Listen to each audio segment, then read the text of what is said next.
324 manat aliment kəsilib, bax beləncə günü 10 manata, nə bilim 8 manat, 9 manat, 15 manat günümə pul düşür də. Mən mazutun içində işləyirəm. 324 manatda mənə aliment kəsilib.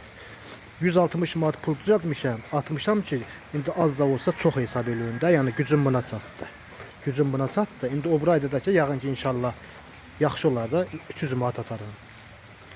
Deyir ki, sən deyir ağzı deyir belə-belə eləyim deyir. Sən deyir var yoxun ağzına deyir belə-belə eləyim deyir. 324 manatı pütü atdına acındır.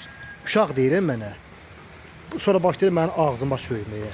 Eləsə uşağa aliment vermənə dəcər? Yox. Baba bu zünaba yağışın içində bab dahana paltarlarımı qurduram. Dəmirin içində işləyirəm. Qəpiyə yığıram. Mən 324 manatı mən pütü düzəldə bilmirəm də. 160 manat, 170 manat düzəldə batıram da, yəni ay atıram. Deyir ki, sən deyir ağzın deyir içini deyir belə bileyim. 324 manatı deyir pütü atdana deyir. Uğraş deyir. Bu da uşaq, bu da övlad.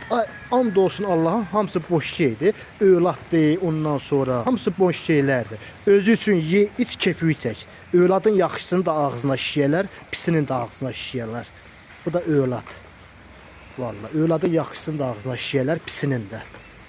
Bu da övlad. 324 manatı deyir pütü atdana. Ta fikirləşmir ki, dədəm 7 manata, 8 manata işləyir. Düzəldə bilmirdən də müy düzəldi batır. Deməkdən ki, ata Allah qazancına bərəkət versin, Allah canı sağ eləsin. 324 manatın deyir, pütü atdana, sən deyir, ağzın için deyir, filan şey eləyim deyir. O uşaq ömür boyu çörək tapmayacaq. O uşağa ömür boyu halallıq verməyəcəm mən, heç vaxtı. O uşaq ki, mənim ağzıma söydüsə, o uşağa ömür boyu halallıq vermərəm. O uşaq ömür boyu çörək üzünə həsrət qalacaq. O uşaq ki, mənim beləncə haqqımı, əməyimi itirir, ağzıma söyürsə, o uşağa ömür boyu mən halallıq verməyəcəm.